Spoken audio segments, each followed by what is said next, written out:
Earlier in our study of prayer, I made mention that our prayer life is intimately related to the providence of God. And we talked about how it's God's provisions that we are praying about and for when we entreat Him in our communication of prayer. But when we look at the doctrine of divine providence, we recognize that God governs the entire universe and all things in it, and that He is sovereign over everything that takes place.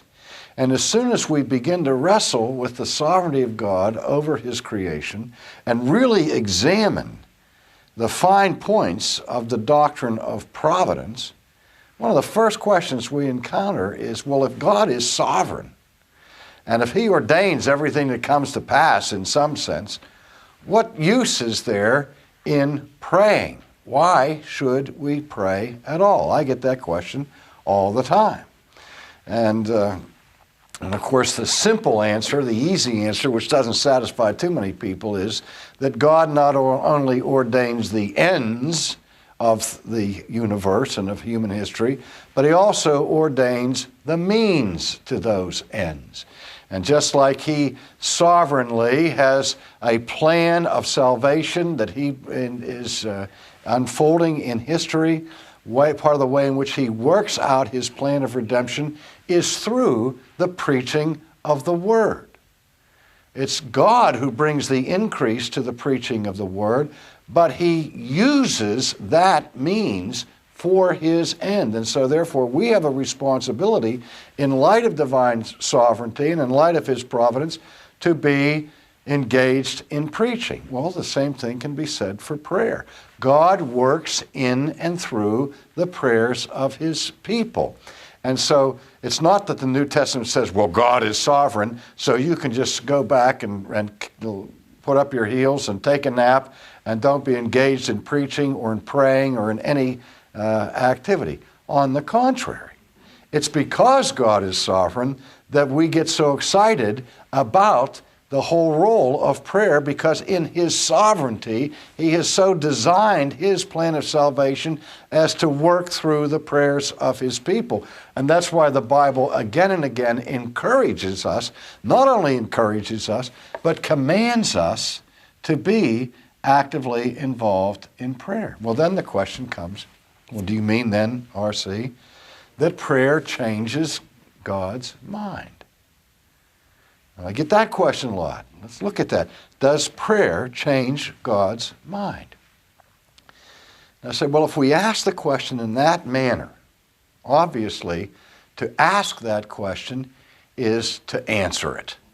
I mean, the only answer I can give to it is not simply by saying, no, prayer doesn't change God's mind. The only real answer I can give to that question is, of course not. What could be further from your imagination than that your prayer or my prayer would have the power or the influence to change the mind of the Almighty? I mean, just think about that for just 2 minutes, and you will see that to ask the question is to answer it. Because what would have to happen for God to change His mind? What kind of a view of God do we have when we assume that God has worked out a plan, and He has His plan A, and He's about to implement this plan that grows out of His perfect knowledge, of His absolute wisdom, and His total righteousness and integrity? So He's utterly incapable of having an evil design, and He's incapable of having a foolish plan, isn't He? And so He has His plan A, and He's going to implement it, and then all of a sudden, something He hasn't anticipated takes place. You begin to pray. And you say, well, God, could you please change this plan a little bit? I would prefer that you do it a different way. Have you considered this, and have you considered that? And suddenly, you're God's guidance counselor. And you get Him to change His mind because you persuade Him that His first plan was not a good one. Or you give Him information that he lacked before you talked to him? Now think about it. What kind of a God do you have if you think that you have to inform him of the details of what's going on down here? Well, the scriptures tell us that the Lord knows what you need before you ask of it. And what's the conclusion? Therefore, you don't need to bother to ask. Isn't that amazing? That the Father, who knows everything about it, he knows every hair on your head, he knows every thought in your mind, every word that is going to, before it's even formed on your lips, he knows what you're going to say before you say it. There's nowhere that you can escape from his presence. He knows you inside and out. And he knows what you need, but he still says, come and tell me what you need. Now, beloved, when he does that, that is not for his benefit. It is not for his education. And it's not for his edification. Who's it for? The answer's obvious, isn't it? When he asks us to come and tell him what our concerns are and our needs, he's inviting us into the sacred presence of the Almighty in heaven itself and to say, come and talk to me. For our benefit. Because we walk away from that communication, from that experience of speaking our needs and our concerns before the Lord, encouraged and at peace because we have been with him in that discourse. But let's not flatter ourselves to the place where we think that our wisdom is greater than his wisdom, or that our knowledge is such that we can give him information that he didn't previously have. Well, again, when I give that kind of an answer to people, to the question, does prayer change God's mind? When I say, no, it doesn't change God's mind, because God's mind knew what you were going to pray before you prayed it. And that knowledge was factored in to his plan all along. Well, then you say, well, then again, that sounds like it's all programmed and there's no reason to pray. Well, let's ask the question another way. Not does prayer change the mind of God, but does prayer change things? Does prayer have any impact on what actually comes to pass? And the answer to that biblically is yes. And not just a simple yes, but a by all means. Let's take a moment to look at James's teaching on this subject in the 5th chapter of his book, beginning in verse 13. We read these words. Is anyone among you suffering? Let him pray. Is anyone cheerful? Let him sing psalms. Is anyone among you sick? Let him call for the elders of the church. Let them pray over him, anointing him with oil in the name of the Lord. And the prayer of faith will save the sick, and the Lord will raise him up. And if he has committed sins, he will be forgiven. Confess your trespasses to one another and pray for one another that you may be healed. The effective, fervent prayer of a righteous man avails much. Elijah was a man with a nature like ours. He prayed earnestly that it would not rain. And it didn't rain on the land for 3 years and 6 months. And he prayed again, and the heaven gave rain, and the earth produced its fruit.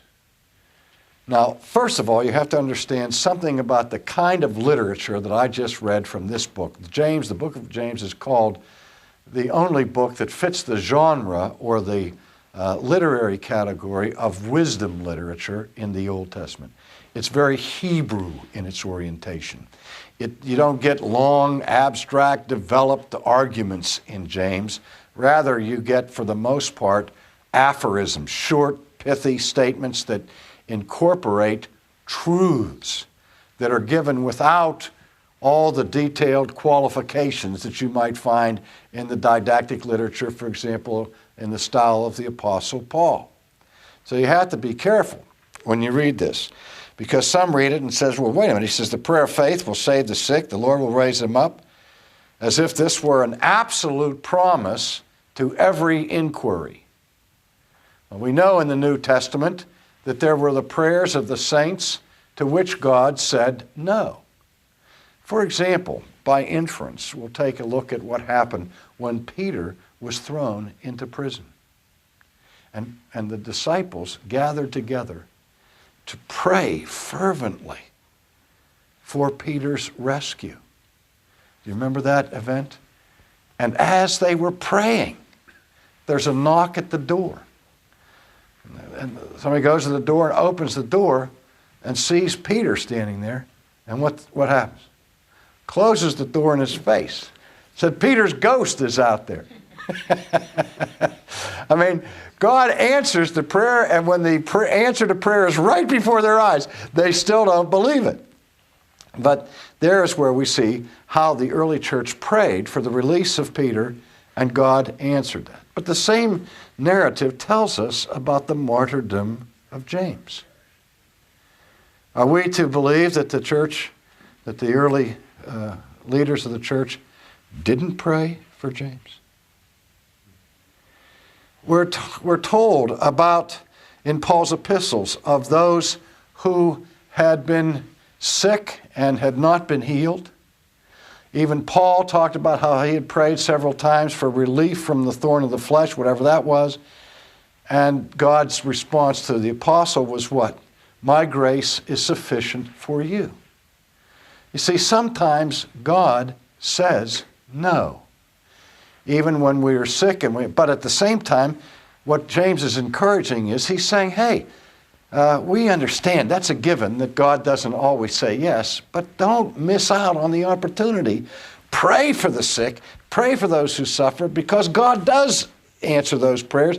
God does heal the sick. He does relieve our suffering. But it's not cast as an absolute guarantee.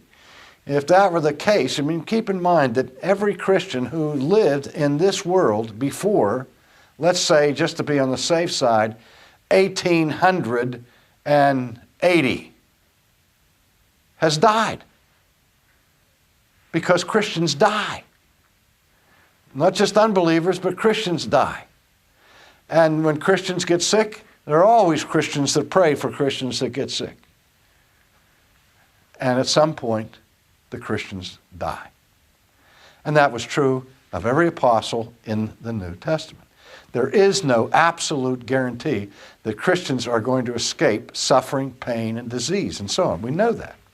But nevertheless, we still are to be encouraged because there's a massive impact from that prayer that God does at times heal people and restore them and also alleviates their suffering. Sometimes he says yes, sometimes he says no. Now, one of the things that's really misappropriated from this text is that James said it's the prayer of faith that will save the sick. And so we've had a whole theology emerge in the popular culture associated with so-called faith healing. So that if you are not rescued from your malady and delivered from your disease, then obviously the problem is you didn't have the faith. And if you have true faith, you'll never be sick, you'll always be cured, and so on. God always wills healing. You hear that kind of theology. You just have to name it and claim it, and so on. This is such a gross distortion of the total picture of what prayer is supposed to be and do in the Bible. I've had people tell me that if you pray for somebody and you say, if it be thy will, O Lord, please raise this person up, that is a sin. It's an affront against God to say, if it is God's will, because God always wills that. I say, wait a minute. If it is a lack of faith to say, if it be thy will, what does that say about the posture of Christ's prayer in the Garden of Gethsemane? The greatest teacher we have on how to pray is Christ himself. And when he was faced with his great passion, his ultimate suffering, that none of us can imagine what it was like to have the cup of God's wrath set before him. We can't imagine that. And he in agony, sweating beads of blood, is on his face before God in the Garden of Gethsemane, and he says, "O Lord, if it be thy will, let this cup pass from me." Was that an act of unbelief on Jesus' part? By no means. And he hastened to add, "Nevertheless, not my will, but your will be done," which is also mentioned by James, those two little words, Deo volente. Don't say that you're going to do something next week or next month or next year without saying at the same time, Deo volente. God willing, I will see you next week. But God may not be willing. God may take me between now and then. Or God may put me on my back and incapacitate me so that the plans that I have prepared for next week will not come to pass, because God doesn't will it. And you see, faithful prayer, true faith, what faith is in its essence is trust. And the prayer of faith is a prayer that trusts God for the outcome, even if he says no. That's what Jesus teaches us in Gethsemane. Nevertheless, not my will, but thine be done. So that if you want me to take that cup, I'm going to trust you while I'm drinking the cup. That's the posture of Job. Though he slay me, yet will I trust him. And so again, we go back to the principle, the premise I've been repeating, that when we pray, remember who it is we're talking to. Remember who it is whose will is sovereign. And God's will does not always agree with my will. And aren't you glad? Because if it did, that would make me God.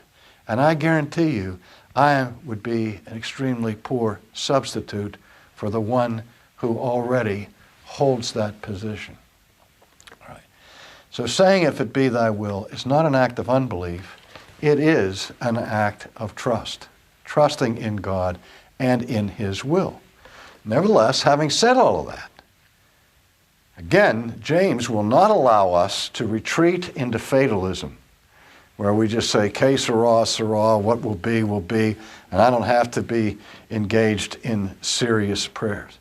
But he goes on to say, "The fervent, effectual prayer of a righteous man avails" what? Everything? No. But it avails much. And that answers the question, does prayer change things? Yes. A whole lot of things. Does it avail for anything? Yes, it avails much. But again, he doesn't say the cavalier, casual, insipid prayer of an unrighteous person avails much. It's the fervent prayer that avails. And the fervent prayer of a righteous person relatively speaking. So what about fervency? Well, it's not that we have a Richter scale that measures the emotional intensity of every prayer, but fervency means praying with some degree of passion. And that passion should be in proportionate relationship to the severity of the need and the seriousness of the thing. It's not that we just scream and yell and carry on in church on Sunday morning so that we can exhibit passion over who's going to win the football game that afternoon. No. Passionate prayer should be fitting serious and severe needs. Now we see another commentary on the significance of the fervency of prayer in the parable of the unjust judge, or sometimes called the parable of the importunate widow. You remember the story. Jesus says there was a judge in a certain city who regarded neither God nor man. And there was this poor woman who had been wronged, and she came to the gate seeking justice. But the judge had no time for her. He was too busy. He didn't want to be bothered with her. But she kept knocking at his door. She kept asking to be heard. She persisted in her prayer until finally he couldn't stand it anymore. And just to get her off his back, to get rid of this pest, he heard her case and delivered her. And what does Jesus say? What's the point of the parable? Jesus doesn't say, oh, okay, just like this woman pestered this corrupt judge until she finally got what she wanted, so you have to pester the unjust judge who rules heaven and earth until you can finally get a hearing. That's not his point. His point is this: if even corrupt judges in this world from time to time will hear somebody's prayer, how much more will the true judge of heaven and earth, who has no corruption in him at all, hear your prayers? And he asked the rhetorical question, will not God vindicate his elect who cry out to him day and night? Again, Jesus is talking about the efficacy of prayer. In fact, at the beginning, we are told, and Jesus taught them a parable to the end, what? That men ought always to pray and not faint. That was the point of this parable. That's the point of this series, that we want to emphasize what Jesus taught in that parable, that we ought always to pray and not faint. And if we feel from time to time on the edge of fainting, if we feel like we're about to give up, the chances are we have been lax in our prayer, because there is a corollary between prayer and courage, prayer and hope. So the next time you're thinking of fainting, remember that the fervent, effectual prayer of a righteous person avails much. And it is a mandate, but again, it is one of the greatest privileges that God has given his people, that we can come to him where no one else cares and nobody else wants to listen. He cares and he will listen.